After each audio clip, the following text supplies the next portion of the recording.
Good morning. It is Friday, the 19th of November, slipping in this little talk before my next meeting begins in a short while. We continue the saga of Judas Maccabeus, Judas the Hammer, the son of Mattathias. And remember, of course, this is intertestamental period.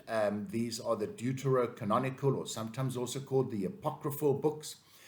They are not part of canon, so we cannot glean from it definitive learning. For example, Judas attacks his enemies and destroys them.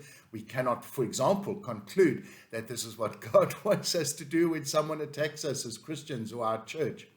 But what we can do is understand some of the history and the dynamic, and also glean some learning, or at least a suggested learning from this. And that's what we've been trying to do this week. And the significant part of that learning is we must do the right thing. And in the story today, we pick up after Judas had won that incredible battle, which we had spoken about last year. And the attackers all flee out of the territory of Israel, and they begin to recuperate and lick their wounds, as it were. And the theory is that they will prepare for another attack. But in the meantime, Judas doesn't simply take all the loot and the bounty that he has garnered from attacking the enemy and go home and eat and drink and whatever.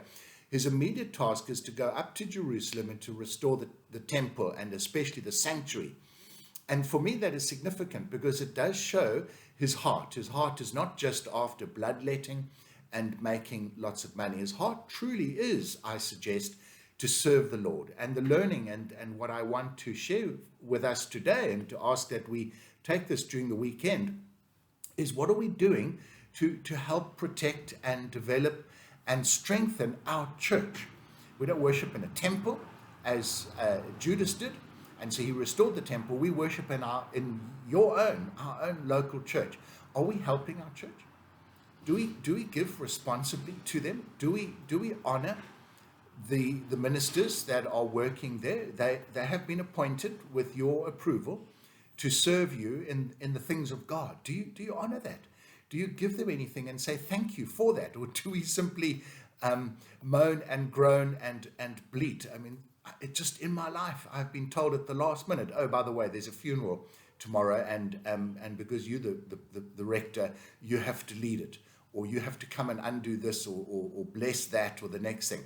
No communication, no checking to see if your diary is free, just the belief that you will come when they ask you to come. I'm bleating on a bit because this is something that is so frequent and can be quite annoying and disruptive at times. What are you doing to your church? Are you helping them?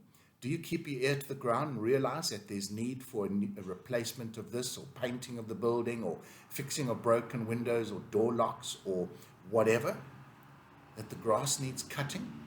And then go ahead and do that. And it seemed to me that what Judas was doing in restoring the sanctuary and restoring the worship of the temple is actually highly commendable.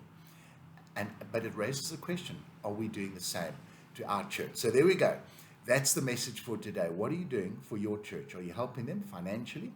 And are you helping them with the particular skill set that you have? You might be a carpenter, a builder, a plumber. You might be a businessman or businesswoman. You might be somebody who can help in whatever way. It doesn't only have to be money. I think it should always include money, because somebody has to pay for the electricity and the water and the salaries, etc. But are you helping your church? Are you doing what is the right thing to do in your church? Folks, God bless. We'll chat again next week. Bye-bye.